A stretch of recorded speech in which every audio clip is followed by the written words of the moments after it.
Buenas noches a todos. Mi nombre es Claudio Mendoza Castro y soy jefe del Museo de Artes y Tradiciones Populares del Instituto Ribagüero.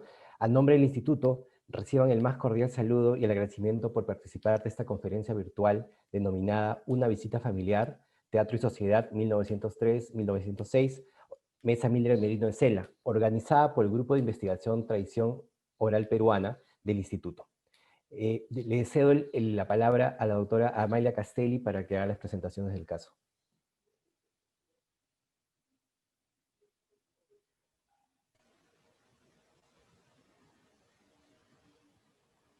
Buenas noches, mucho gusto de reunirme con ustedes, encantada de poder compartir esta experiencia. Estoy a cargo de la coordinación del Seminario de Investigación de Tradición Oral del Instituto Ribagüero y para todos nosotros es una oportunidad enorme, linda y realmente con mucha expectativa de poder oír a nuestros participantes que con el tema Teatro y Sociedad 1903-1906 nos van a hacer recorrer un ambiente totalmente familiar dentro de las expectativas de las artes escénicas en el Perú.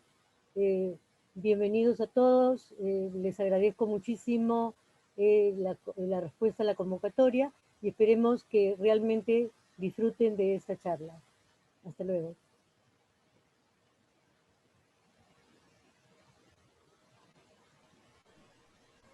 ¿Qué tal? Bienvenidos, bienvenidas a la conferencia Una visita familiar, Teatro y Sociedad.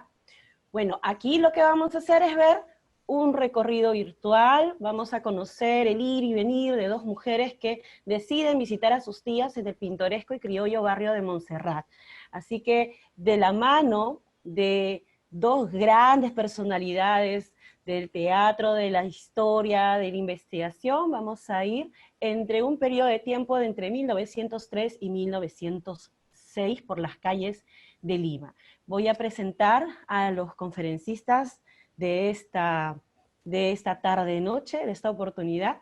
Primero con Gustavo von Bischofshausen, antropólogo, licenciado en bibliotecología, magíster en historia, exdirector de la Biblioteca España de las Artes, ha publicado teatro popular en Lima, sainetes, zarzuelas y revistas, 1890 a 1945 en el 2017.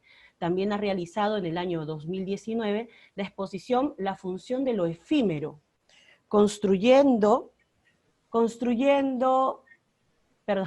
una historia del teatro en el Perú, el archivo del teatro peruano, Guillermo Ugarte Chamorro. En la Biblioteca España de las Artes, en el Centro Cultural de la Universidad Mayor de San Marcos, y además Gustavo es abuelo cuentacuentos de la Casa de la Literatura Peruana.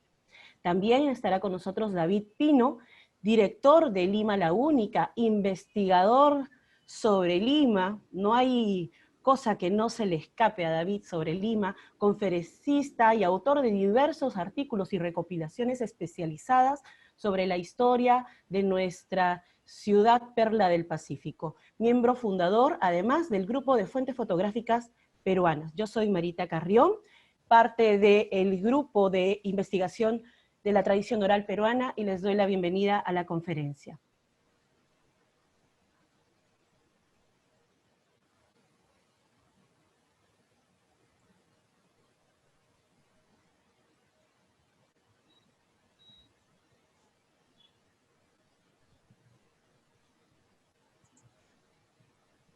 ¿Me escuchan? ¿Ah? ¿Sí me escuchan? Sí, sí me escuchan. Fuerte y claro. Ya. Bueno. Ay, tengo que volver acá. Uf. Ya. Agradezco mucho al grupo de tradición oral de Ribagüero, del Instituto Ribagüero, y especialmente a todas las personas que trabajan ahí por haberme dado esta oportunidad de tener este viaje, este pequeño y simpático viaje al pasado, ¿no? Y se me ha invitado como investigador de teatro, como amante de esta ciudad, pero sobre todo yo considero que es interesante que como lo que he dicho al final, Marita es como contador, como narrador de cuentos, como narrador de historias, como abuelo de la Casa de la Literatura.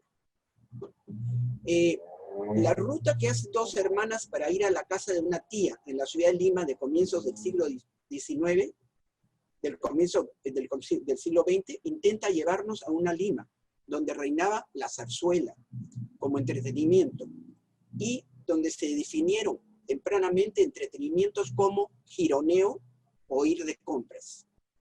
En resumen, lo que voy a presentar es cómo vivían, cómo se entretenían y qué les gustaba hacer a algunas de nuestras abuelas, bisabuelas o tatarabuelas.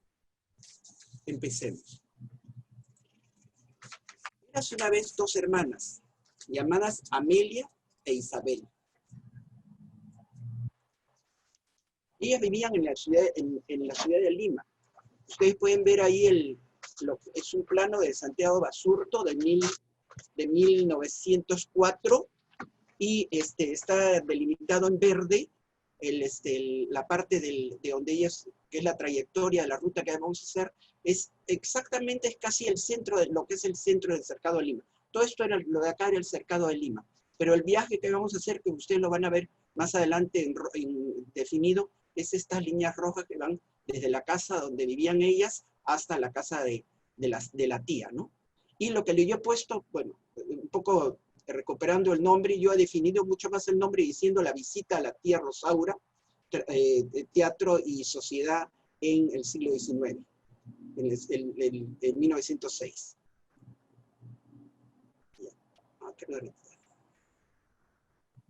Ya.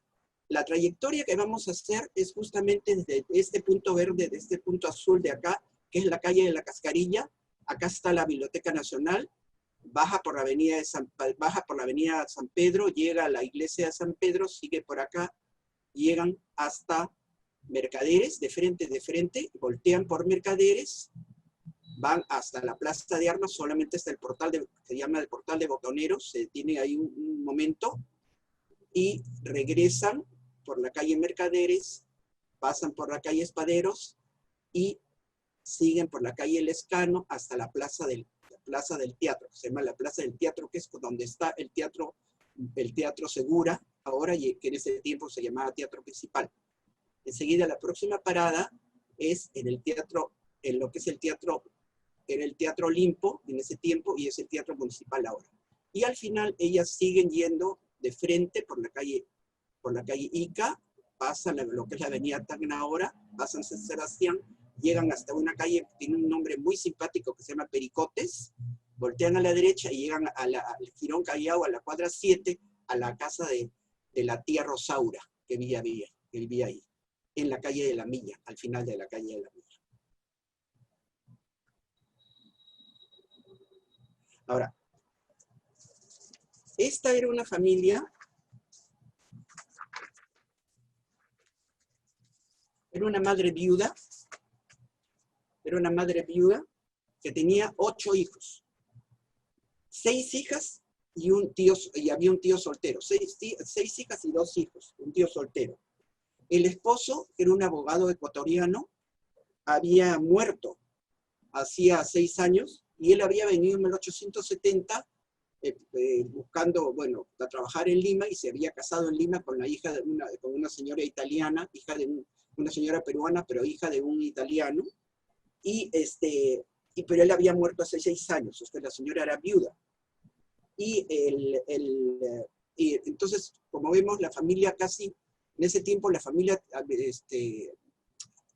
estaban de luto. Había mucha gente que estaba muchas veces de luto, y los lutos eran prolongados. Entonces, por ejemplo, el bisabuelo, el papá de la señora, se había muerto en 1898, y el esposo se había muerto en el 900. Entonces ellas estaban, la madre todavía estaba de luto, y las hijas estaban todavía de medio luto. En ese tiempo se acostumbraba así. Y a quien iban a ver es a la tía Rosaura, que era la única hermana de la madre, y a su prima María Esther. Y a la calle de la Milla, en Montserrat. La casa era propia, la casa de ellas en Montserrat.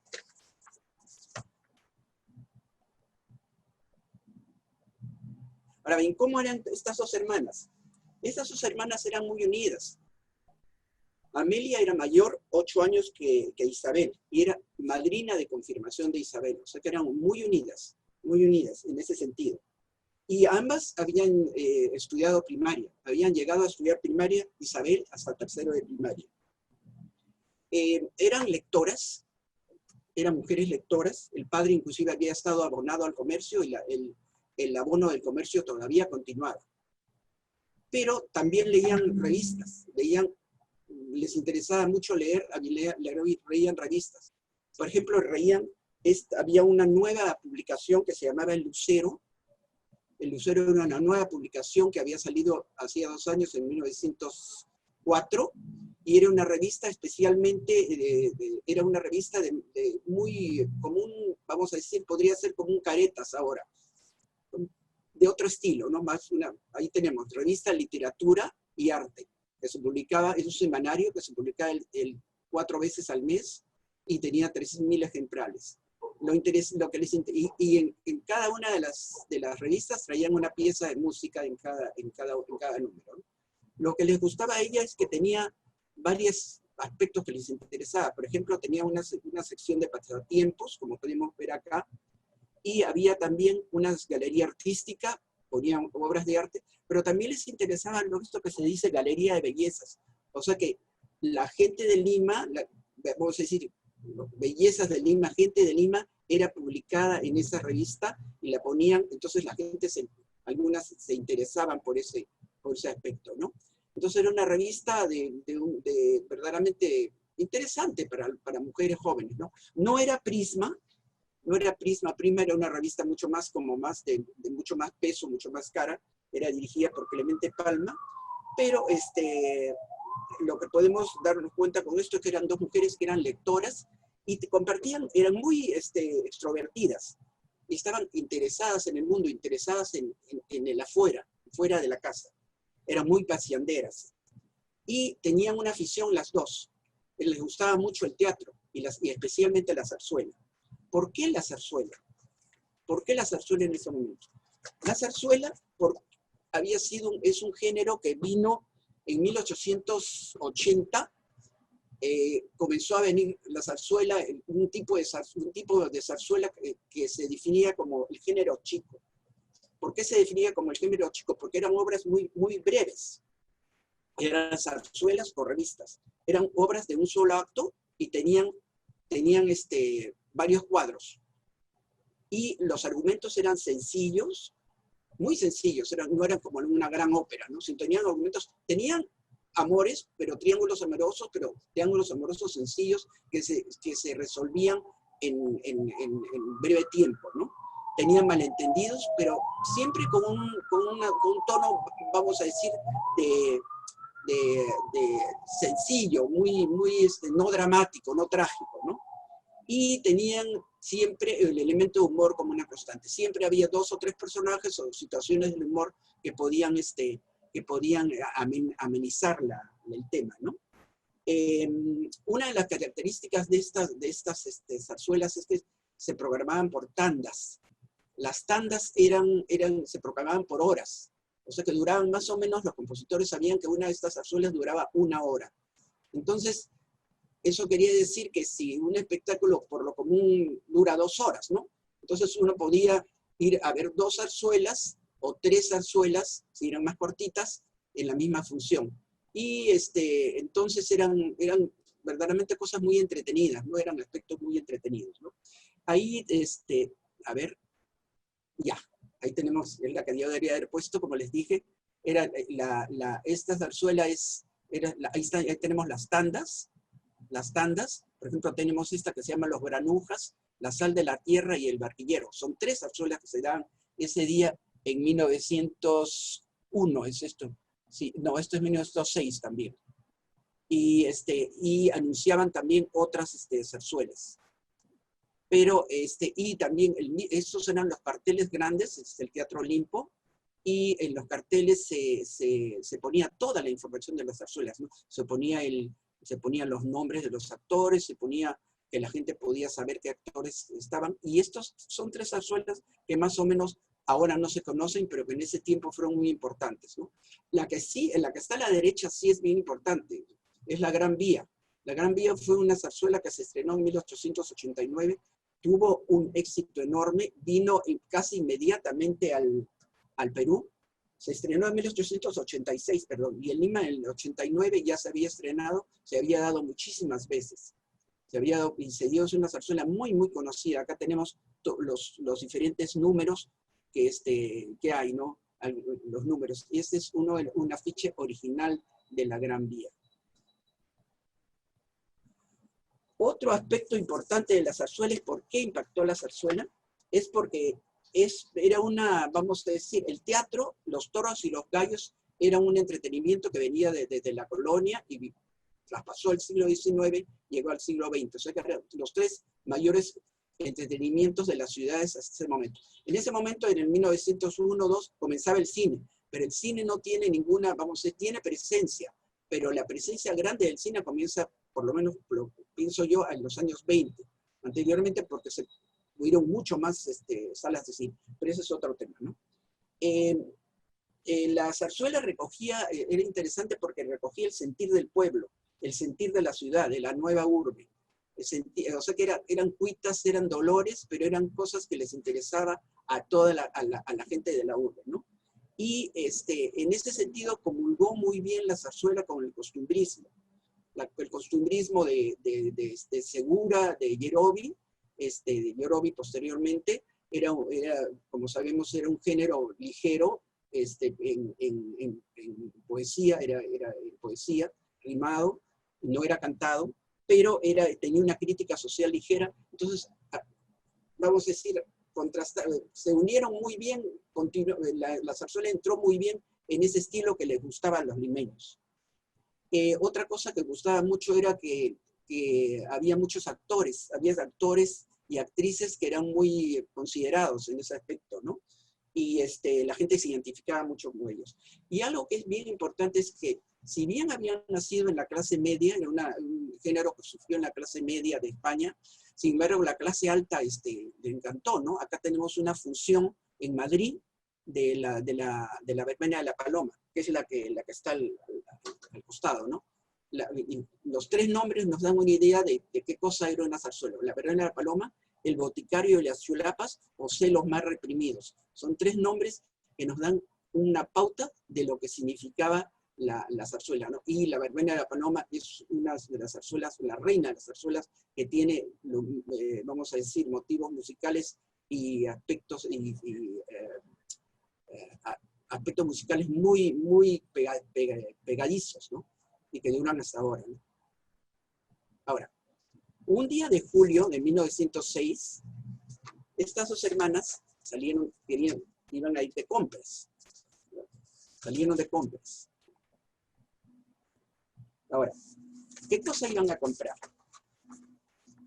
La madre, como sabemos, estaba todavía de luto, pero se le habían desprendido unas mostacillas de su vestido. Ustedes ven ahí un vestido, se le habían salido las mostacillas del vestido y tenían que arreglarlas, ¿no? Y ella, unos años antes, porque es una familia que había tenido más afluencia, porque mi marido era un profesional, un abogado, había muerto hace 6 años, vamos a decir, habían conocido tiempos mejores, podemos decirlo así. Entonces, la madre, además, eran gente que estaban, como eran pura mujer en la casa, había muchas mujeres, les gustaban las labores. Y habían comprado una máquina Singer, porque ya la máquina Singer se vendía desde 1880, 90, entonces ellas cosían. Inclusive cosían en casa, o sea que tenían costumbre de coser en casa. Y también cocinaban, ¿no? Entonces, una de las cosas, porque la que tenían que salir, tenían que hacer el pedido de mostacillas, tenían que ir a comprar encaje, tenían que comprar telas para forros y ropa interior que ellas mismas trabajaban, porque algunas de ellas eran no Isabel y Amelia, pero algunas de las otras hermanas eran aficionadas a la costura. Sin embargo, lo más difícil, los vestidos de calle no lo hacían ellas, ¿no? Sino tenían a una antigua costurera que se llamaba Primitiva, que vivía cerca y que les ayudaba. Y donde tenían que ir ahí a comprar estas cosas es en una tienda que se llama La Ninfa, que quedaba justamente en la esquina la esquina del Portal de Botoneros, en la esquina misma de Mantas con Mercaderes. Quedaba ahí, o sea, que es el primer sitio donde iban a ir ellas ahí, era para comprar ese encargo de la madre, ¿no?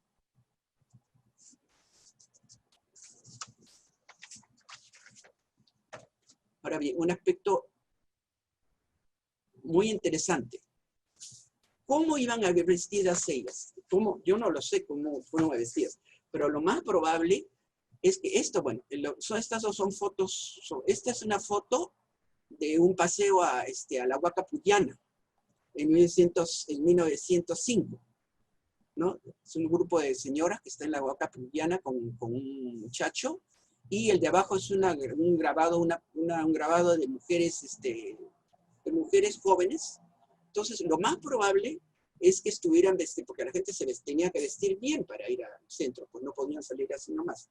Entonces, ¿cómo era un poco la moda? La moda ya había perdido un poco lo que se llaman los polizones, que eran esas estructuras en la parte de atrás del vestido, esas faldas que se llevaban con unas estructuras grandes, que también fueron la crinolina, pero ya habían bajado mucho, la falda se había vuelto mucho más como recta y sencilla, ¿no? Faldas sencillas. Todavía se usaba corsé. El corsé se usó hasta 1910 más o menos. Y los sombreros que usaban, ustedes tenían sombreros estilo Sarita.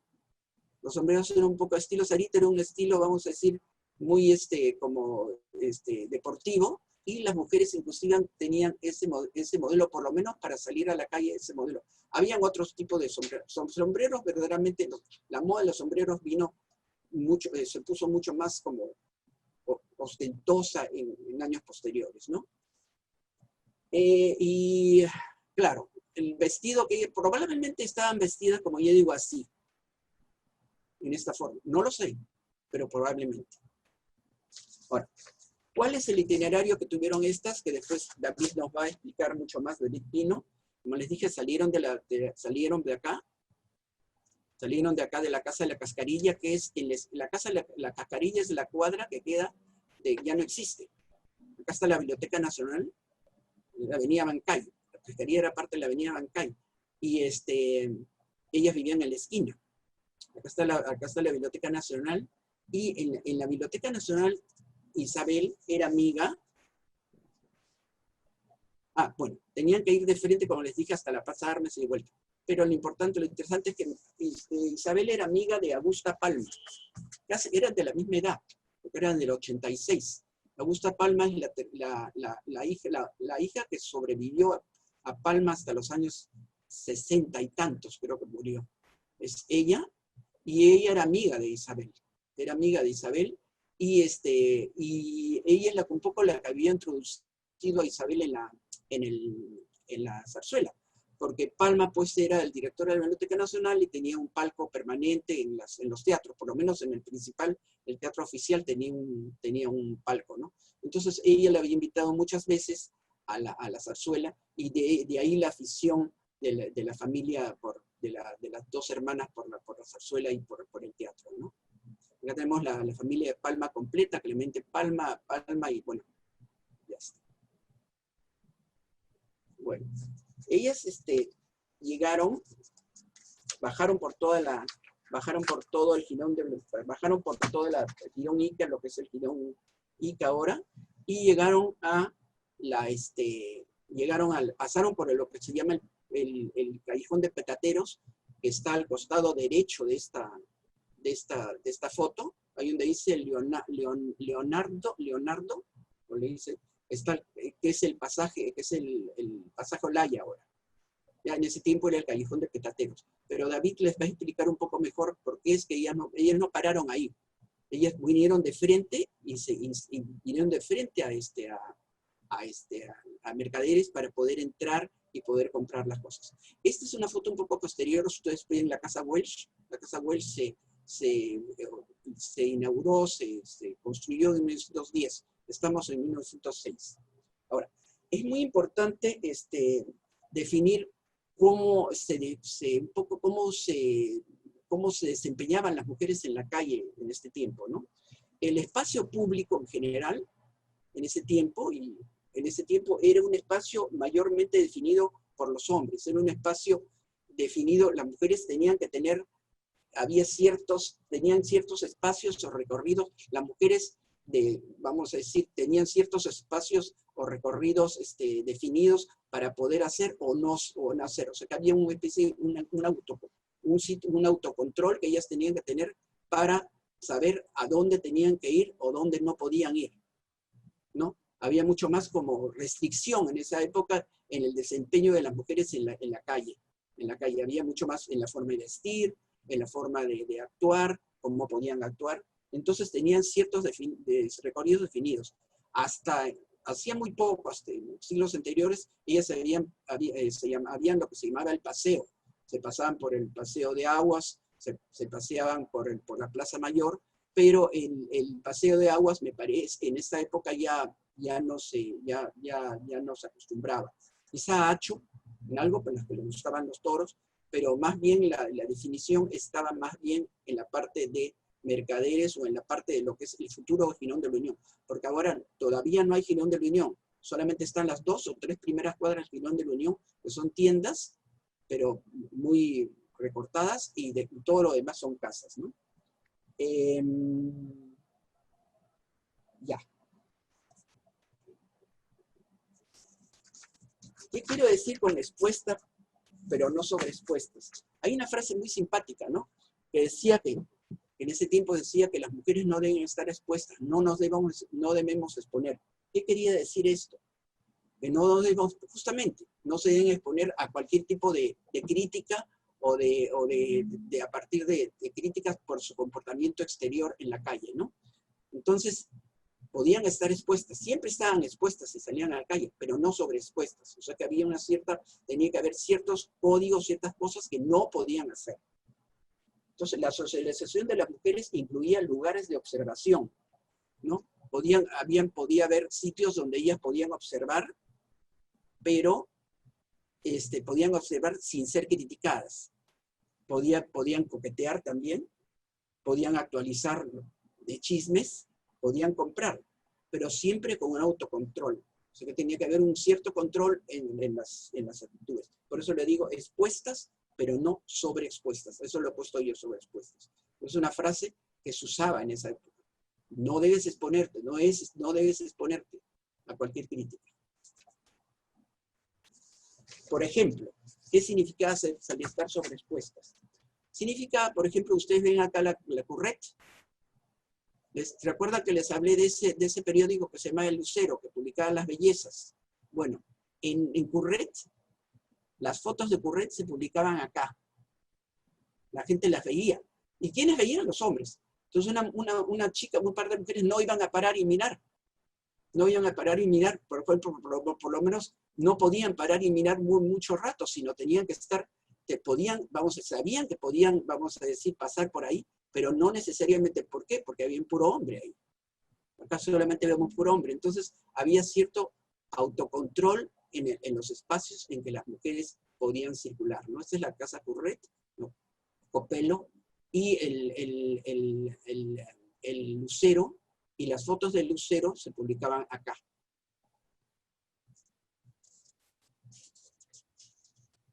O sea que estamos hablando de la socialización de las mujeres. Bueno, entonces ellas llegaron, ¿a dónde llegaron? Al Portal de Botoneros, al famoso Portal de Botoneros. El Portal de Botoneros es la entrada a la Plaza Mayor. Acá estamos mirando, vamos a decir, desde la Pila. De la Plaza Mayor estamos yendo desde la Pila. Hay un tranvía ya no había tranvía, hasta el año anterior había habido tranvías de sangre que se llamaban, ya estaban los tranvías eléctricos. Acá ven ustedes la electricidad, como venía, era muy peligroso, pero ahí venían como el tranvía volteaba por acá, y las diferentes tiendas, ¿no? Y también un aspecto que te voy a llamar la atención, que es los carteles. Entonces ellas vinieron acá, antes de ir a la Ninfa, quedaba acá, está la tienda, se quisieron dar un saltito para ver, como les gustaba tanto el teatro, querían ver los carteles que habían en estos portales de acá.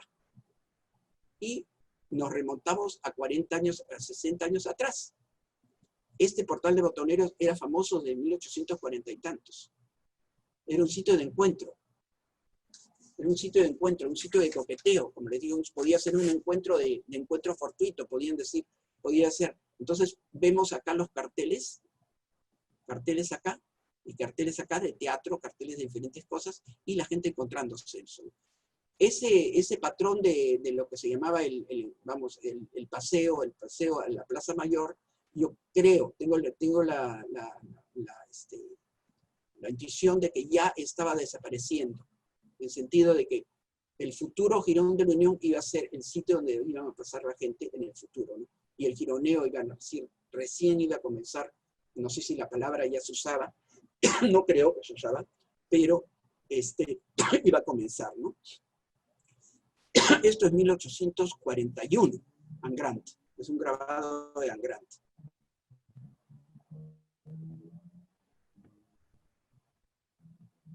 A ver, entonces están los carteles. ¿Dónde podían mirar ellas? Ellas podían mirar los carteles, pues, sin ser fastidiadas, porque en un sitio, pero también otro espacio donde ellas podían estar contentas mirando eran los kioscos. Entonces acá en esta pintura de 1880 más o menos, vemos qué puede haber sucedido, ¿no? Vemos a esta señora elegante mirando un kiosco y vemos dos personas que, a pesar de que ella aparentemente no está siendo vista, pero no está siendo vista. Ella está mirando acá. Entonces los señores, el de acá le está mirando y el de acá la está mirando. Entonces los kioscos también eran sitios no tan peligrosos donde las mujeres podían mirar y ser vistas sin ningún tipo de peligro, ¿no? Sin ningún tipo de, vamos a decir, de exposición, de pararse, ¿no? Y de acá, de la derecha, es la calle, bueno, esto no existe absolutamente nada. Bueno. Es lo que es la continuación del Jirón de la Unión. Acá, por acá está la calle Bosa. Esta es la plaza de la Micheo, que se llamaba, que estaba ahí todavía. Esta es la plaza de San Juan de Dios, que todo esto no existe, ya que es donde está la plaza San Martín. Acá, más o menos un poco más acá, está el Hotel Bolívar ahora, y acá está vamos a decir, este pequeña placita que está acá, ustedes todavía la pueden ver, el receso, porque es lo que está frente al Teatro Colón, al receso que está frente al Teatro Colón y al Club Nacional y al Museo de Minas. Y acá comienza la calle Belén, ¿no? O sea que nada de esto existe ya, absolutamente nada. Entonces, un poco exponiendo el tipo de socialización que podían hacer las mujeres en esa época, ¿no? Dos espacios de socialización. Y aquí les vemos, gracias a la tecnología y al aporte, las vemos a las dos, a ellas dos, saliendo habiendo visto esos carteles de acá, y retornando, porque esto es un aditamento, ¿no? Lo hemos puesto nosotros, con la ayuda de Marita, acá ellas están regresando para ver los carteles que están acá, justamente, ¿ves? Esto de 1905 es un cartel, como ustedes notan, es la época del peinado desigual. Entonces, esos carteles, hasta hace poco, eran espacios donde la gente podía verdaderamente ver las obras, ¿no? Acá vemos los saltimbanquis, que era una zarzuela que se dio en ese tiempo, y es una foto de 1905, más o menos. Sí, de 1905. Y de ahí ellas pasaron a la ninfa, que está acá. Y ahí compraron toda la pasamerería, compraron las mostacillas, compraron los forros, compraron todas esas cosas, y como estaba ya un poco tarde, se apuraron y bajaron hasta la plaza bajaron por mercaderes, por espaderos. Ahí compraron de repente unos dulces en Brogi, un sitio que se llama Brogi, llegaron a la Plaza de la Merced, y allí las dejo yo para que David nos explique un poco cómo era una caminata limeña de la Cascarilla a la Merced. Gracias. Ahorita nos encontramos a continuar la caminata, la ruta en que van a parar en los dos teatros principales antes de llegar a la casa de la tía Rosaura. Ahora, David, ya, ok. Hola, buenas noches. Gracias, Gustavo, por la invitación. Igualmente a la mesa de folclore, Mildred Menino de Cela, por esta invitación para compartir una caminata limeña de Cascarilla a la Merced. Vamos a recrear un poco este paseo limeño que hicieron las hermanas desde su casa ubicada en la, por entonces, cuadra 4 del Jirón a Bancay. Por tanto, voy a compartir con ustedes una serie de imágenes de estas calles y, por supuesto, un poco relatando qué cosa era lo que había en este lugar por aquellos años, los inicios del siglo XX. Primero, antes de entrar de lleno al tema de la calle Cascarilla, quería compartir con ustedes esta escena, esta imagen de una calle cercana. Esta es la iglesia de Santa Teresa, que está ubicado actualmente en la esquina de la avenida Bancay, o estuvo ubicado en todo caso en la esquina de la avenida Bancay y el Jirón Puno. Y he compartido esa imagen porque al ser ellas vecinas de esta iglesia, es probable que hayan asistido a las misas que se daban en este lugar.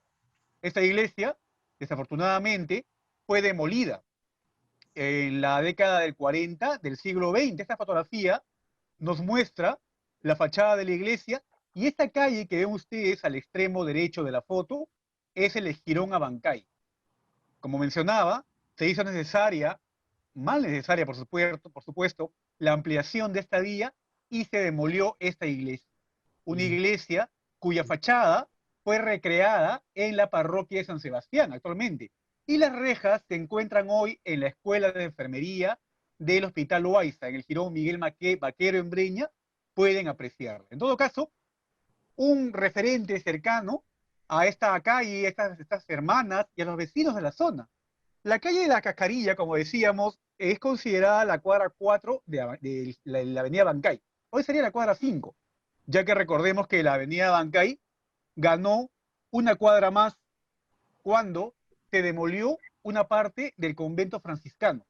Por tanto, se abrió la primera cuadra actualmente. Por aquellos años, la calle Cascarilla era la cuadra 4. Esta imagen nos muestra la Biblioteca Nacional, que siempre estuvo ubicada allí, sobre todo en la época en que las hermanas inician su caminata, su recorrido, rumbo a visitar a su tía. La calle Cascarilla toma ese nombre porque en ese lugar, en la época virreinal, había un local de enfermería de los jesuitas. Los jesuitas van a ser los que van a introducir al Perú el uso de la quina, este famoso árbol que aparece en nuestro escudo patrio.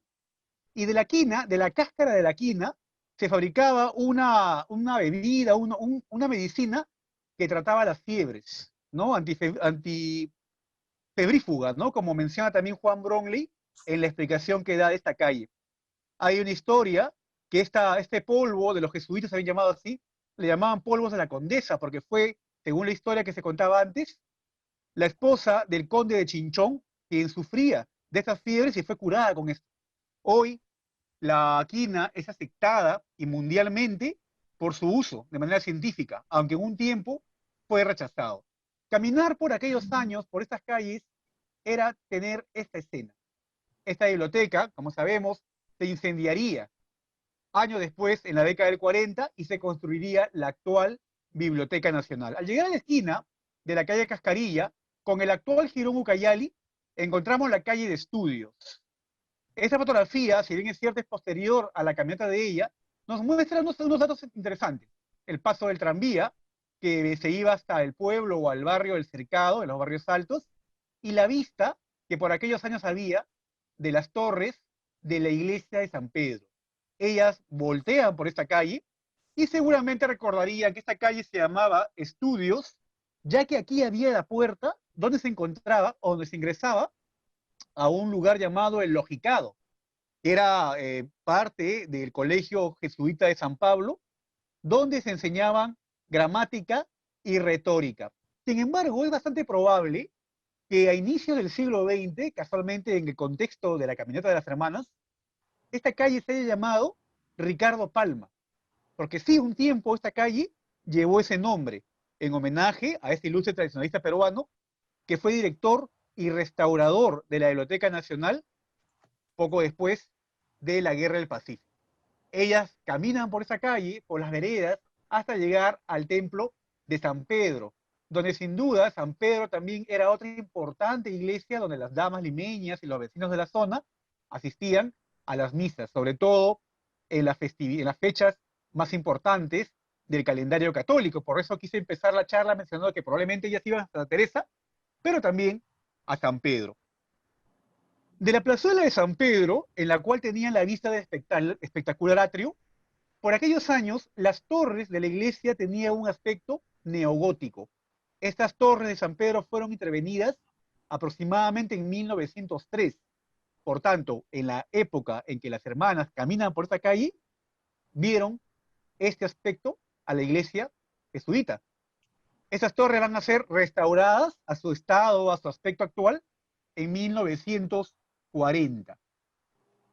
Por supuesto, continuando con este recorrido, ingresaron a la calle de San Pedro. La calle de San Pedro es la cuadra 3 del jirón Ucayali, llamada en una época la calle de ejercicios, ya que aquí, en una de las puertas de una de las casas que aparecen al lado derecho de la foto, no está exactamente la foto, está más cerca que Jirón Lampa, y hasta ahora existe, por cierto, estuvo el local de los ejercicios espirituales de San Pedro, fundada en 1752. Ese local hoy es un restaurante que se llama, por cierto, Los Vitrales, ¿ya? Tengan de hacer cherry. Pero si un día van por ese lugar y entran al restaurante, van a apreciar que toda su arquitectura interior es la de un claustro religioso, con un patio con arcos y una capilla donde aún se ve el espacio donde debió haber estado el retablo mayor, convertido por supuesto en salón de comida. Ese lugar le daba nombre a esta calle, la calle de San Pedro. También tenemos aquí, por supuesto, las magníficas casas de Goyeneche, con sus balcones rococó, al lado derecho, y al frente la espectacular mansión de los marqueses de Torre Tagle, que para la fecha, para principios del siglo XX, aproximadamente el año que nos ocupa, era el local de la Sociedad de Alumbrado Público de Piedralíza. Por aquellos años aún no era la Cancillería, como lo es ahora. Los dueños de la casa era la familia Ortiz de Ceballos. Habían alquilado el primer piso para oficinas de esta sociedad eléctrica, una de las primeras que hubo en Lima, y seguramente los vecinos que tenían el servicio en casa tenían que ir al lugar aquí a pagar su recibo. También tenían en el segundo piso de la casa de Torre Tagle una espectacular colección pictórica, para muchos una de las mejores en Sudamérica, la de los Ortiz de Ceballos. Cobraban 10 centavos la entrada. Y básicamente uno ingresaba y se paseaba por todos los salones, ¿no?, que exhibían las pinturas. La casa va a ser vendida al gobierno por los Ortiz de Ceballos en 1918. Desde la fecha hasta el día de hoy es el Ministerio de Relaciones Exteriores. Vemos aquí en la foto la línea del tranvía, pero seguimos a la calle siguiente, que es la calle de Villalta, cuadra 2 del jirón Ucayali. En la calle de Villalta tuvo su casa un personaje que fue oidor de Lima, don José Antonio de Villalta y Núñez de Rojas, que le da nombre a esta calle, ¿no? En la calle de Villalta, por supuesto, encontrábamos, además de la casa de la familia Berkemeyer, ¿no?, que también por aquellos años era local del American All Cables, ¿no?, que era un servicio que daba telégrafo en Lima.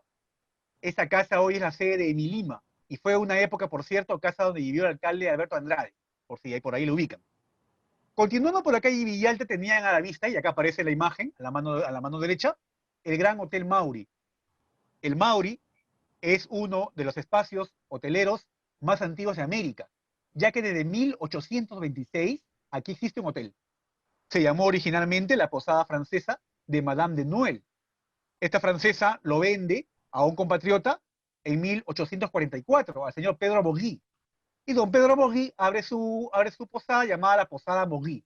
Pero como aquí decimos Mauri, preferimos así pronunciarlo. Y desde 1844 hasta la fecha, a pesar del cambio de nombre de propietarios, se llama Hotel Mauri. Claro, aquí aparece, y para la fecha del Paseo de las Hermanas, con los balcones neoclásicos, el bar en la esquina, por supuesto, y los servicios pues, que siempre ha tenido ese hotel ofreciendo a su público. En la calle de Villalta, ahí continuamos viendo las líneas de tranvía, que ya sabemos, vienen desde Monserrate hasta el Cercado. La siguiente calle, la cuadra 1 del jirón Ucayali, es la calle de Plateros de San Pedro. La calle de Plateros toma este nombre ya que ahí se ubicaban las principales los principales negocios de joyerías y también los artesanos de oro y plata. Desde la época virreinal se decidió a todos ellos organizarlos en estas calles. La idea era tener un poco de control en la medida, en el peso, en el trabajo que daban, ya que había muchas quejas de mucha gente que les daban pues menos peso en el oro, que el trabajo no era fiscalizado. Por ese motivo se crearon estas tiendas y fueron tan prósperas, en una ciudad próspera como lo fue Lima, que hubo en realidad dos calles plateros. Como ustedes sabrán, la cuadra 1 de Ucayali es Platero de San Pedro, y la que está a continuación, la cuadra 1 de Ica, pasando el Ingeniero de la Unión, es la calle Plateros de San Agustín, ¿no? También en esta calle, por cierto, teníamos estos negocios y lugares de los cuales me voy a detener un momento. Aquí está ubicada, para la fecha del Paseo de las Hermanas, la casa importadora Hart, ¿no?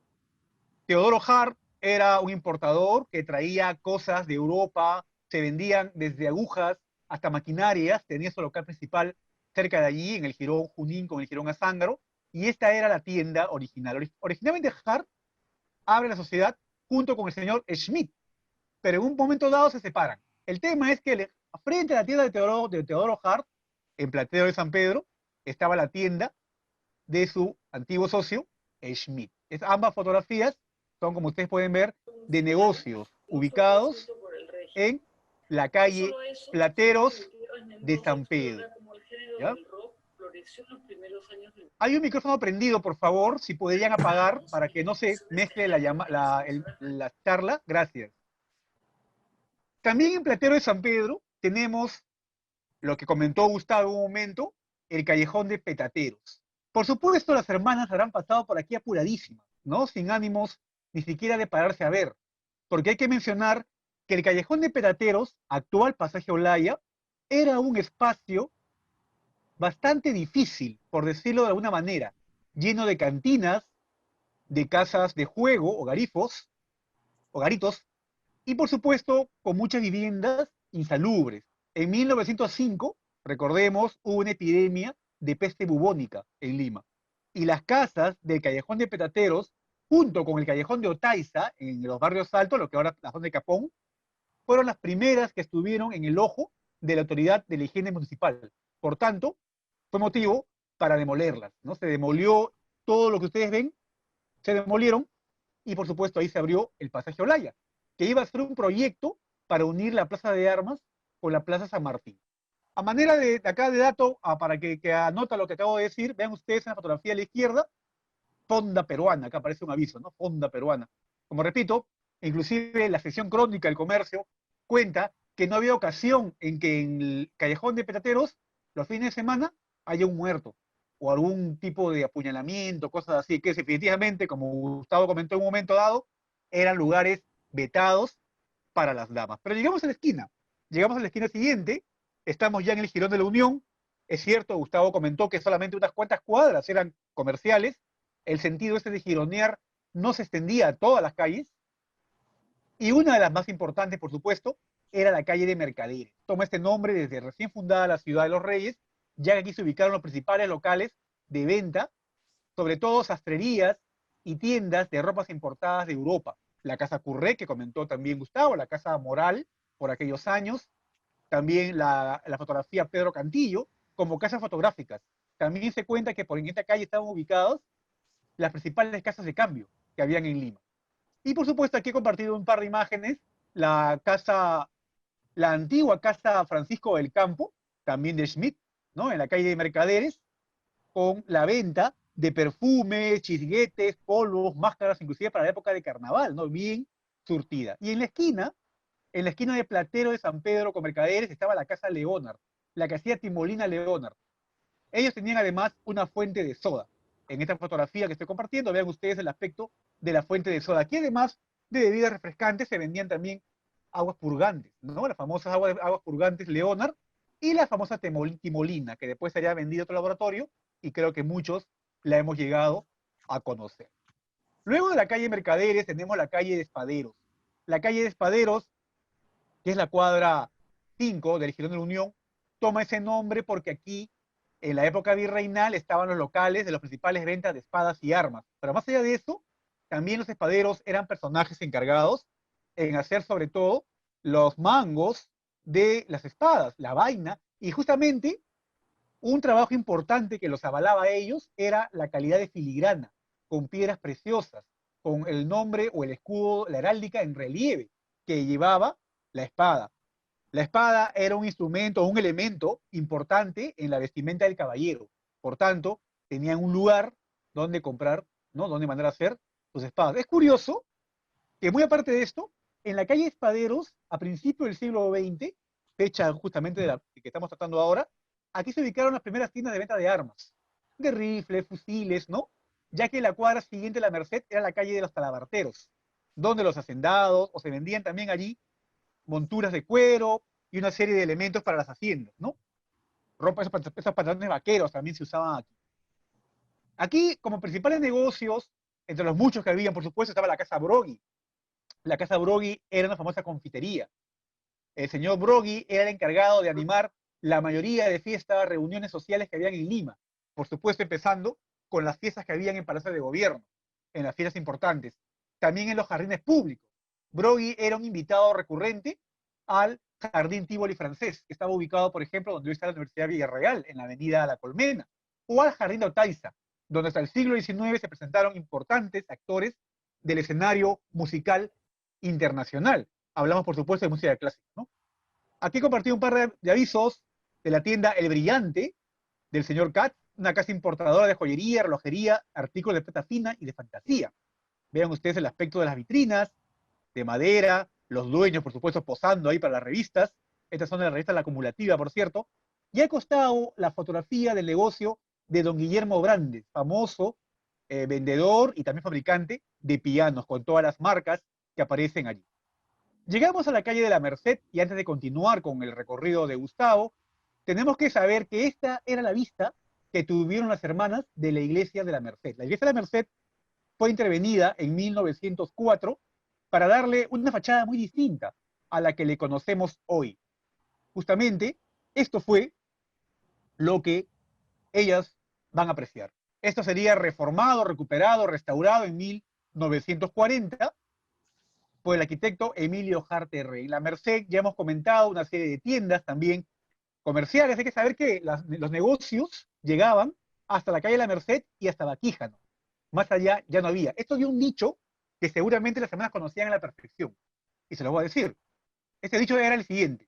El Perú es Lima. Lima es el Jirón de la Unión. Y el Jirón de la Unión es la calle Mercaderes. Este era el dicho conocido hasta 1909.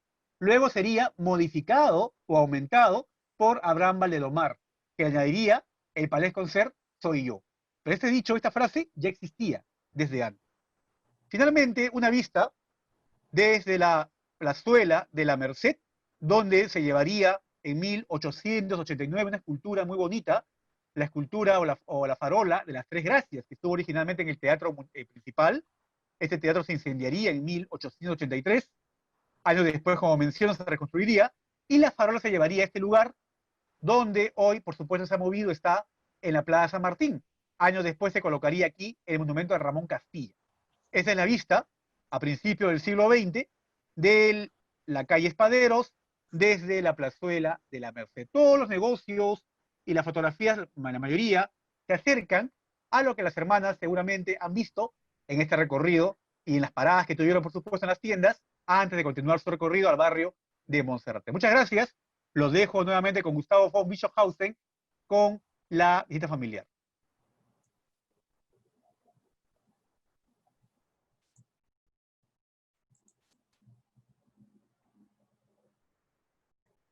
Bueno,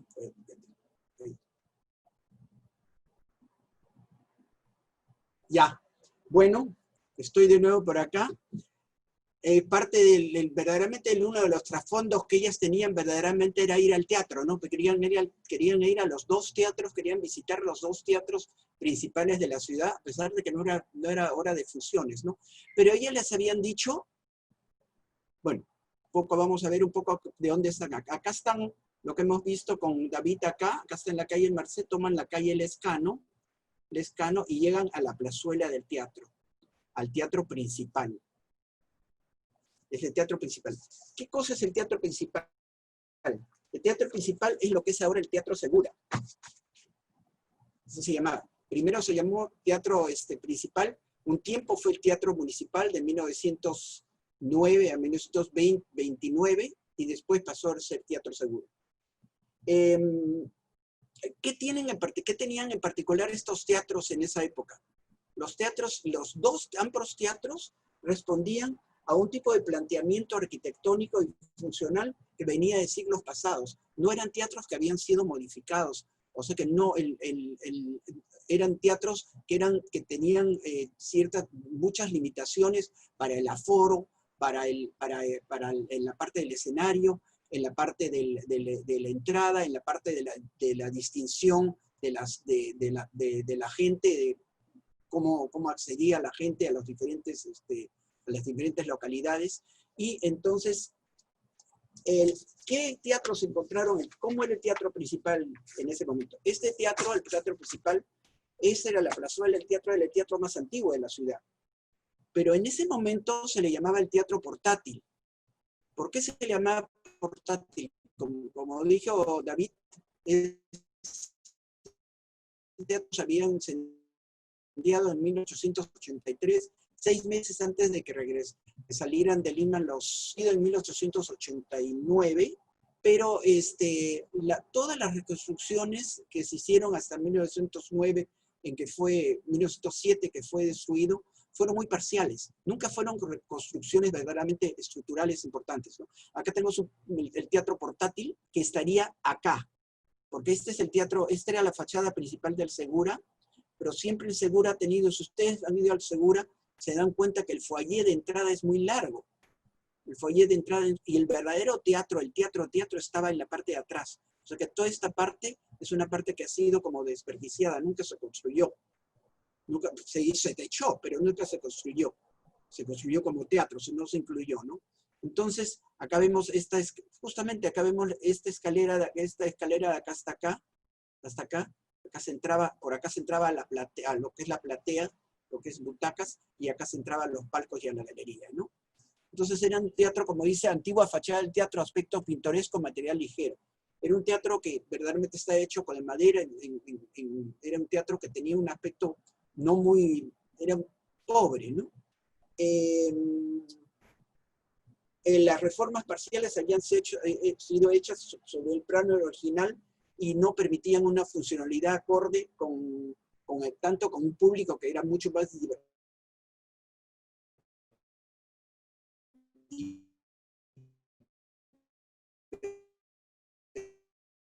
diversificado y amplio, ¿no?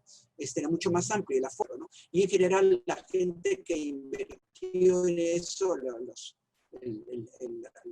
el gobierno, el Estado, los empresarios que invirtieron en eso mayormente no lo intervinieron hasta 1907, 8, 9, en que se destruyó y se hizo un teatro que se llamó Teatro Municipal de Lima, que funcionó hasta 1929, que es el que conocemos ahora como Segura.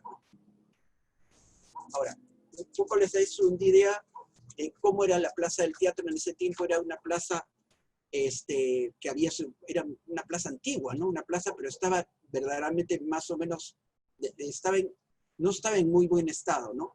Era una plaza que había sido, que desde que el levantamiento de Nicolás de Piérola contra Cáceres había sido en 1895, y eso había tenido bombardeo, inclusive la iglesia de San Agustín fue bombardeada, entonces había habido mucha destrucción, y en general era una plaza que tenía un uso muy... había mucha gente en esa plaza. No era una plaza, vamos a decir, como la Plaza Mayor, sino había fondas, había pulperías, había cafés. Entonces no era un espacio muy, muy concurrido. Entonces no era verdaderamente un espacio donde probablemente las dos hermanas podían circular en forma tranquila, ¿no? Hablando nuevamente del tipo de socialización que hacían las mujeres. Ahí tenemos estos dos. Este es un café que estaba al frente en la parte de acá había un hotel grande, y habían varias pulperías, como todos los teatros, habían varias pulperías, habían tiendas cerca del teatro, ¿no? Entonces, pero a ellas igualmente les interesaba ir a ese teatro. ¿Por qué? porque en ese momento había una compañía que se llamaba Lampre. Había una compañía que se llamaba Lampre, que esa compañía Lampre era una compañía muy buena de zarzuelas, que estaba ocupando el teatro en forma intermitente desde hace un año. En ese tiempo, por ejemplo, tenían un contrato, funcionaban 3 o 4 meses, de repente había habido otro grupo otra empresa que estaba esperando, entonces ellos iban a otro teatro más chiquito y volvían. Pero esta empresa Lampre, que tenía bastante éxito, que era una buena empresa, había estado desde hace un año. Y tenía 2 características importantes, ¿no? Tenía muy buen elenco, tenía un buen coro, tenía buenas personas, tenía un buen escenógrafo, y estaban 2 personas que después, esta señora de acá es Ernestina Zamorano. Perdón, antes. La compañía esta Lampre era muy importante porque generalmente las zarzuelas tenían en ese tiempo un repertorio muy grande. Como les dije, las zarzuelas cambiaban mucho. Estas compañías tenían un repertorio de 40 o 50 obras que podían repetir, y habían nuevas zarzuelas y habían zarzuelas antiguas. Entonces, la Verano Paloma, por ejemplo, seguramente la Gran Vía seguramente la daban muchas veces, pero siempre tenían estrenos nuevos que venían de España, ¿no? Y también los actores y las actrices eran muy importantes, como les dije, ¿no? Y ahora sí nombro a Ernestina Zamorano, que fue la gran característica de esta señora que la vemos acá. La actriz característica es la actriz graciosa, ¿no? Que era como el cogollo del tipo de teatro que se hacía, la graciosa, y ella era una mujer que verdaderamente era una gran actriz, una muy buena actriz, que murió en 1962, 63 creo. Fue muy, muy querida, y era esposa de este señor que está casado, que se llama Aurelio Ureta. Aurelio Ureta es el antecesor, el abuelo, es el abuelo de los Ureta, ¿no? El abuelo de los Ureta, pues el hijo de él fue Pedro Ureta, que fue padre de Juan Ureta, casado con Elvira Travesí, etcétera, etcétera, etcétera, etcétera, ¿no? Entonces, Aurelio Ureta era el empresario peruano de este grupo, ¿no? Y acá tenemos también a otra actriz que era muy conocida, que se llamaba Columba Quintana. Esta era una tiple, ¿no? Era muy bonita, muy graciosa, tenía una muy buena voz, y fue muy querida en Lima, ¿no? Y estrenó muchas obras en Lima. Y Carrasco al costado era el cómico del grupo, y era un tenor, y habían tenores y tiples, ¿no? Diferentes, y tenían un coro, y tenían un escenógrafo muy bueno que se llamaba Pedro Durán, que era un joven escenógrafo, porque ya la escenografía comenzaba en ese momento a tener una presencia importante en los escenógrafos, que lo podemos ver en la siguiente diapositiva, que es La Geisha. La Geisha es una comedia musical, una comedia musical de tipo oriental, ¿no?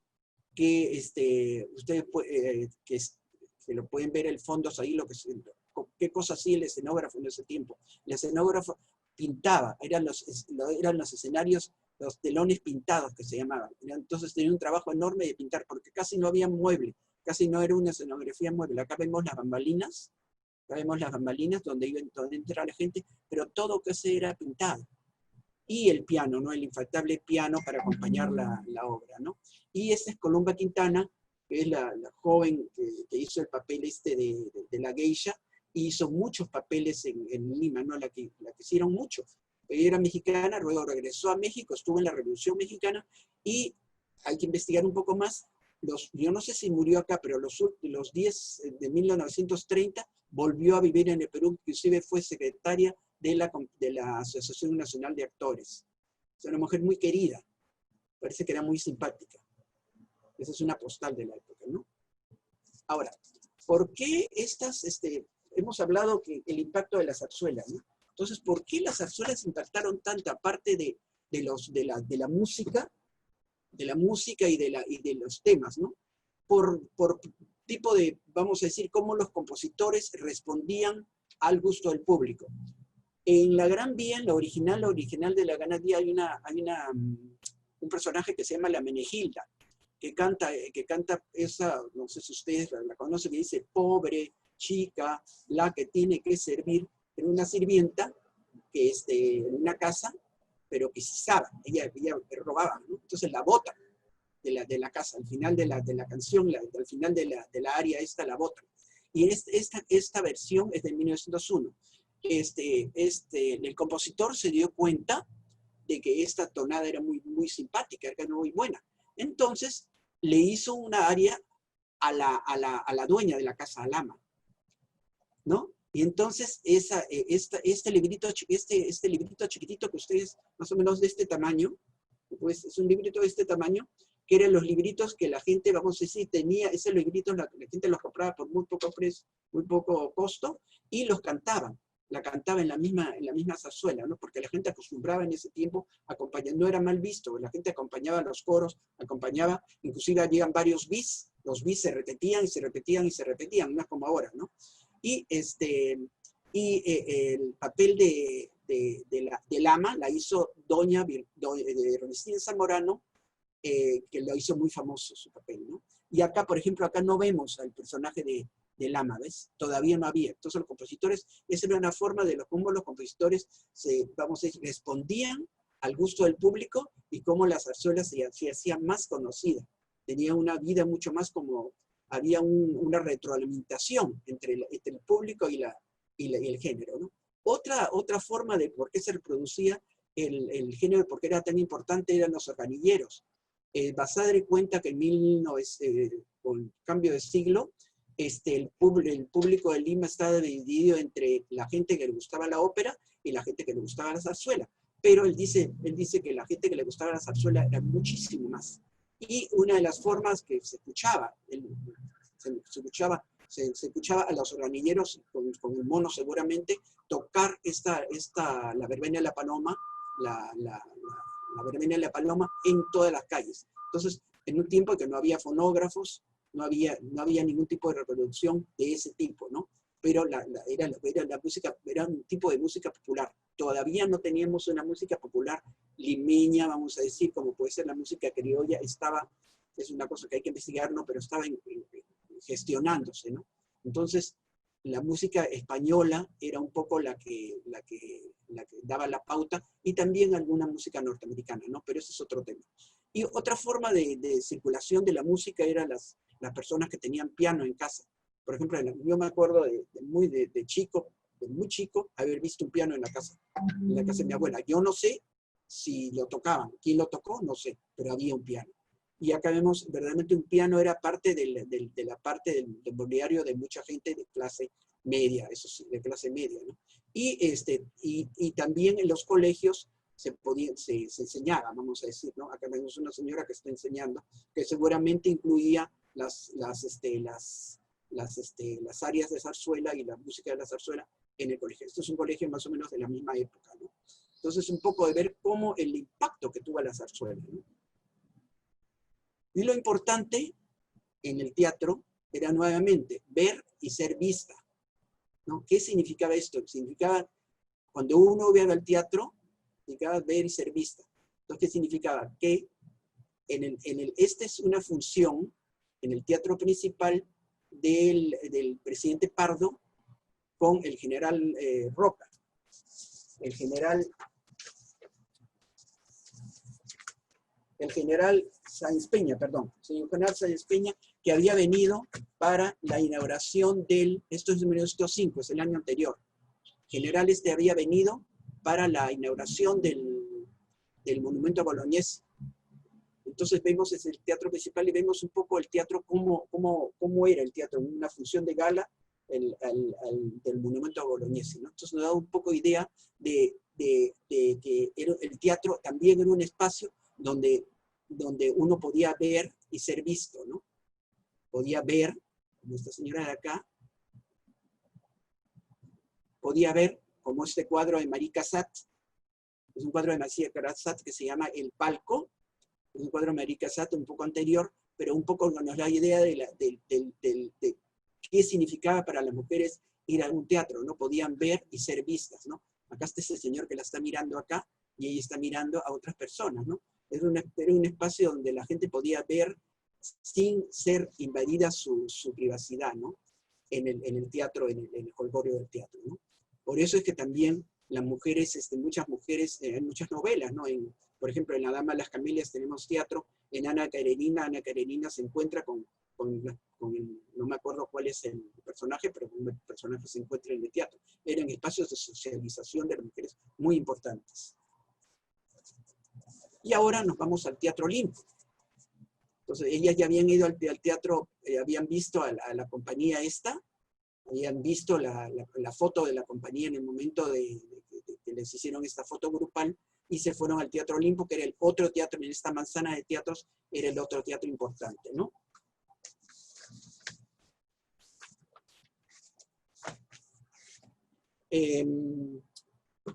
Sobre el Teatro Olimpo, hay un crítico muy conocido, un dramaturgo muy conocido, que ahora vamos a ver su obra, que se llamaba Manuel Moncloa y Covarrubias. Él fue un crítico, un dramaturgo muy importante en el siglo XIX, autor de obras, y era una persona muy conocida en Lima en esa época, ¿no?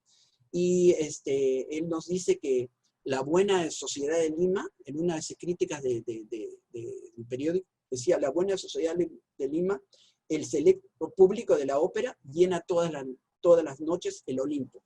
O sea que el Olimpo era un teatro que les gustaba a la gente de clase media y clase alta ir, ¿no?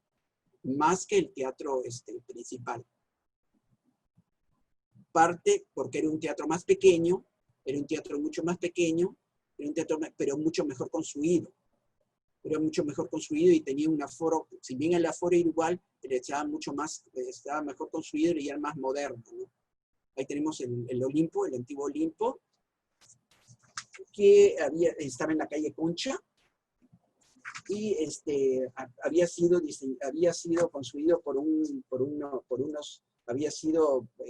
construido por dos empresarios y un tenor, y tenía un diseño, ¿no? El diseño era de Victorino de Negri, arquitecto, y repetía un poco el diseño del teatro principal. Sin embargo, a pesar de ser tan chiquitito, tenía un diseño mucho más adecuado, ¿no? Tenía mucho más facilidades. Y este teatro se inauguró en el 86 con una obra que se llamaba La Mascota, en 1886. Era más moderno, pero era muy pequeño, y todavía era antiguo en diseño.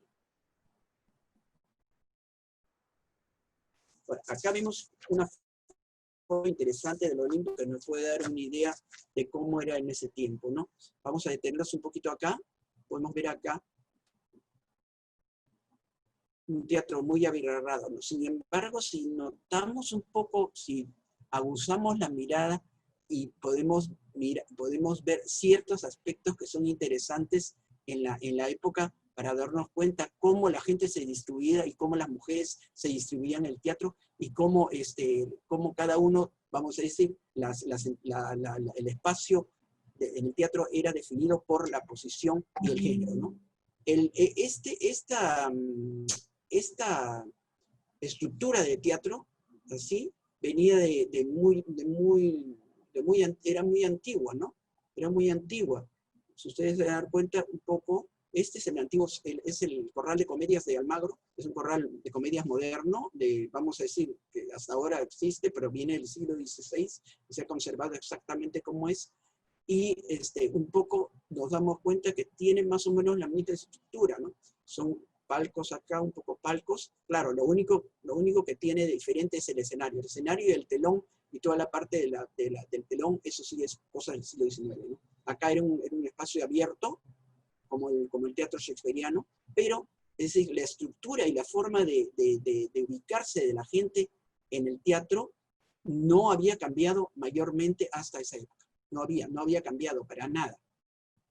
En el futuro, el teatro, se llama el teatro italiano en U, no había entrado. Era un teatro donde la gente no tenía dificultades para ver, ¿no? Inclusive habían palcos acá en el mismo escenario, ¿no?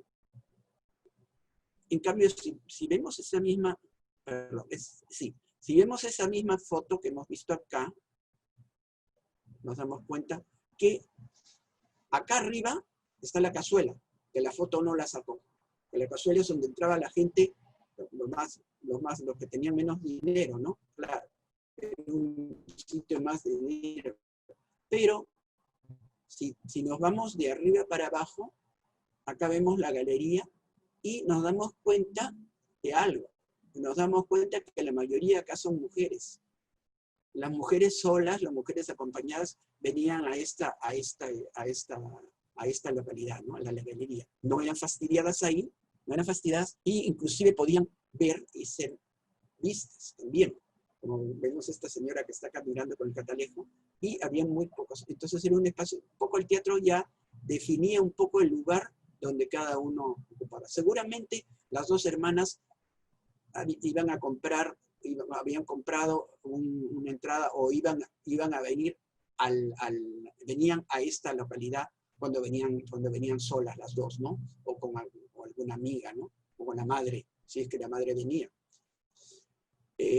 Y bueno, el segundo nivel es el nivel de los palcos, ¿no? Los palcos en esa época eran abiertos. Ustedes pueden acá que eran completamente abiertos. No había ninguna diferenciación en los palcos, acá no hay diferenciación. Entonces, salvo acá una pequeña, acá que no podían saltar con acá, ¿no? Pero los palcos se compraban de a 4, podían comprarlos una persona a 4, pero también uno podía pagando un sol más, porque los palcos en esa época cobraban 4 soles, pagando un sol más podía entrar varias personas. O sea que si uno no reservaba el palco solo, bastante gente podía ingresar al palco. Entonces eso quería decir que no había una separación exacta entre la gente, ¿no? Y acá vemos, por ejemplo, estos hombres solos, unas familias solas también, unas familias con un bebé.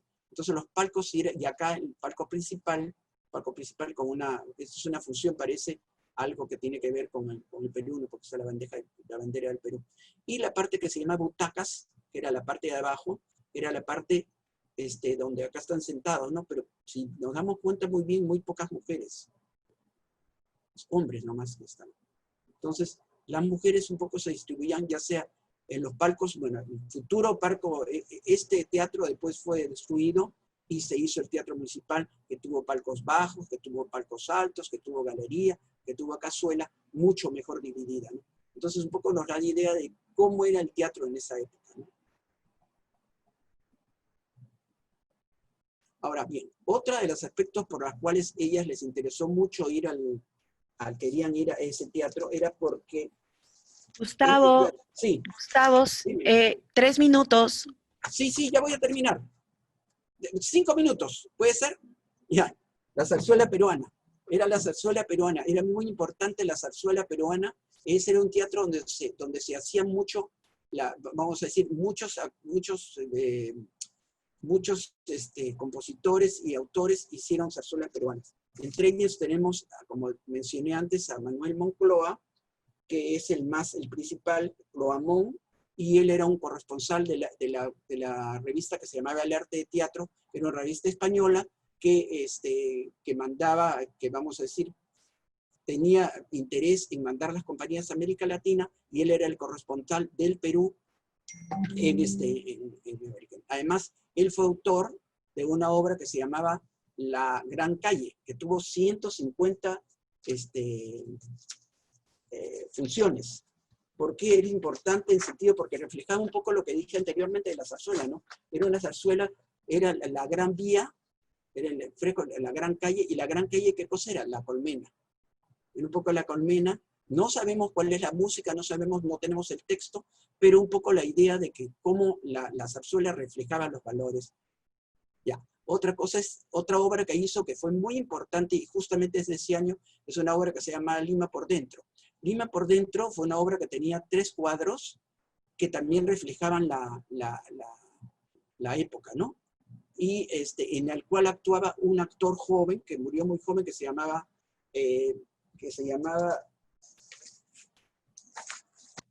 Carlos Rodrigo, y que tuvo mucho éxito, era muy gracioso, ¿no? Ahora, ahí tenemos la primera escena de Lima por Dentro, que es las carnes, que el escenario reflejaba un poco lo que era el teatro, el Mercado Central que se había inaugurado el año anterior, 1905. La segunda parte era meeting frente a la municipalidad, en el cual la escenografía también reflejaba la escenografía de la municipalidad en ese momento, ¿no? Y lo que estas zarzuelas, estas revistas siempre terminaban con una fiesta veneciana, o es decir, terminaban como un fin de fiesta, una escena final en que todos cantaban, todos bailaban. Entonces ese era un poco el género, y ese era un poco el modo del éxito de este tipo de obras, ¿no? Ahora, llegaron a Monserrate, y Monserrate era un barrio, ya estoy por terminar, Monserrate era un barrio era un barrio era un barrio que vamos a decir, no era el centro de Lima, entonces podíamos ver todavía en esa época estas carretas con caballos, ¿no? Y llegaron a la casa de la tía, y ¿qué cosa hicieron?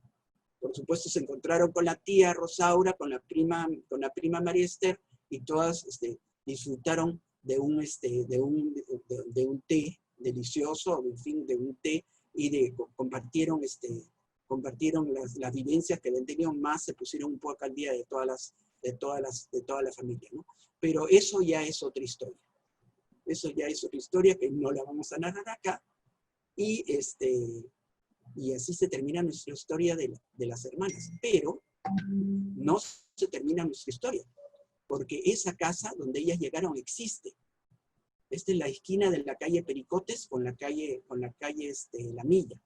Y esa casa existe. ¿Y por qué sé yo que existe? Porque tiene que ver conmigo.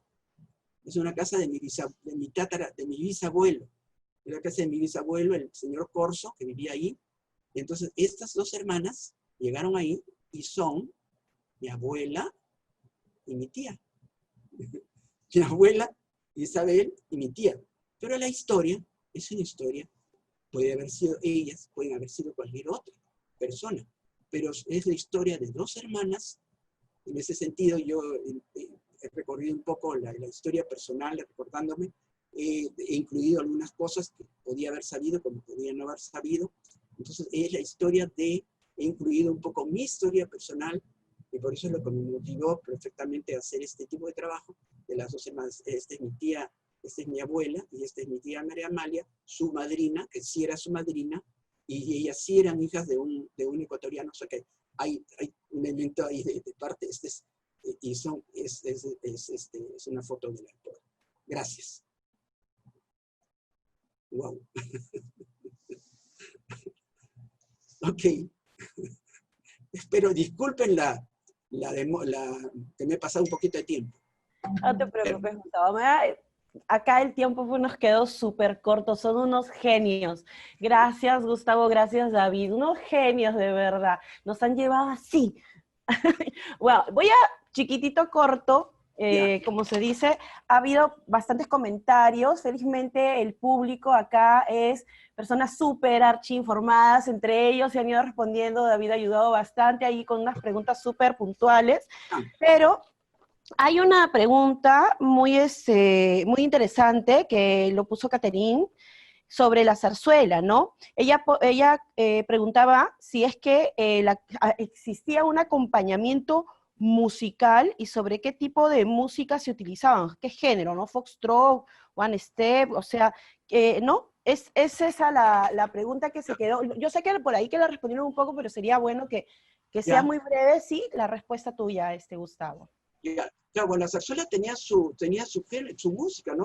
La verbena y la paloma no era one step, no era one step, era música española. Habían chotís, habían valses, habían bailes españoles de la época. Era la música española. La música española de España, ¿no? Todo tipo de danzas y de música que tenía los pasodobles. Había diferentes tipos de música, pero típicamente de la zarzuela. Era música, justamente era un tipo de música que caló y que llegó hasta hasta la actualidad, ¿no? Hasta la actualidad, por ejemplo, la Penema Paloma, como les digo, la Cádiz, el Soto del Parral, tienen música y tonadas muy conocidas, ¿no? No sé si he contestado ahí. A ver, el Yo foxtrot. creo que sí, está genial, está muy bien contestado. Le doy una pregunta a David. David, por favor. Esta es una pregunta curiosa, ¿ya? Habla hablado de balcones, de las cosas, cómo se veían las mujeres y todo lo demás, pero ¿qué tal los olores? ¿Cómo eran los olores en esa Lima? Bueno, estamos en una época justamente en que la Belle Époque está en su mejor momento. Los perfumes, todo lo que era los elementos para la fiesta carnavalesca estaban presentes. Entonces, sin duda, estamos en una época en que la gente vive a la francesa. ¿Y quiénes son para muchos los inventores de los perfumes en el mundo? Los franceses, ¿no? Por tanto, sería lógico imaginar que por aquellos años estas damas tendrían la última moda con los perfumes, las fragancias de flores de aquella época. Respecto a la ciudad, por supuesto, también estamos en una Lima que se va modernizando, ¿no? Ya las acequias han sido selladas, se han canalizado, están haciendo, como inclusive en una fotografía vimos, trabajos para cubrirlas, para adoquinar las calles. Por tanto, el tema de los olores que en otra época debieron haber sido molestia para los que pasaban por allí, ya han quedado atrás. Gracias, David. Bueno, comentarles a los que han acompañado toda la conferencia de que definitivamente ha quedado muy corto. Vamos a tener nuevamente a Gustavo y a David, si ellos desean, gustan, porque nos ha quedado chico. Ya más adelante anunciaremos. Yo sé que Gustavo, toda la fanaticada de Gustavo y David también lo sabrá, ¿no? ¿Puedo decir una cosa chiquitita? Sí, claro, Gustavo. Mira, yo quiero hacer dos agradecimientos verdaderamente que importantes para mí, por lo menos. Uno es a un amigo muerto ya, Eduardo, que me ayudó, siempre me ayudó a recordar las cosas y a tener las cosas de la Lima antigua, porque él inclusive vivió hasta los años 70 en el centro de Lima.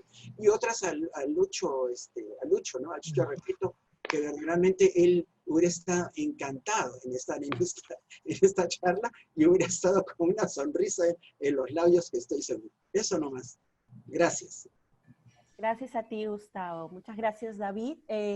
Bueno, me queda solamente agradecer a todos los participantes. No se retiren porque tenemos todavía ciertos anuncios un poco más para que puedan enterarse de la dinámica que va a suceder, y los dejo con Milena Cáceres Valderrama, que es la coordinadora del Grupo de Investigación de la Tradición Oral Peruana. Buenas noches. Yo los felicito porque ha sido una conferencia magnífica. Yo quería felicitar a Marita, maestra de teatro, actriz, fabuladora y una gran narradora oral. Ella, desde que ha comenzado a integrar nuestro grupo, se ha preocupado por organizar los festivales trayendo gente que no solamente difunde los cuentos, sino que también investiga sobre los cuentos. Así que no se la pierdan. En segundo lugar, quería explicarles que el concepto, la idea de nuestro grupo de tradición oral es estimular la investigación sobre la tradición oral peruana, recogiendo, divulgando el patrimonio cultural, tradicional y popular del Perú en todas sus manifestaciones. Es por eso que Lucho, desde que él supo que yo quería formar este grupo, él se preocupó por apoyarme y verdaderamente hemos juntado a personas que tienen mucho que dar, como lo que acaban de hablar. Nosotros trabajamos géneros recitados, como los cuentos y los cuentacuentos, géneros cantados, como el vals y la marinera, géneros recitados, como la décima y la copla, y por último, géneros teatralizados, que son las representaciones teatrales que se hacen en fiestas patronales. Y para terminar, quisiera invitarlos a la próxima conferencia, que va a tener lugar el 16 de octubre, y que es sobre nuestro patrimonio cultural andino y amazónico. 13 especialistas del mundo se sentaron hace 2 años para trabajar sobre estos temas. Y nosotros vamos a explicarles y vamos a describir los 13 ensayos que ellos redactan sobre nuestro gran patrimonio. Muchas gracias y hasta la próxima.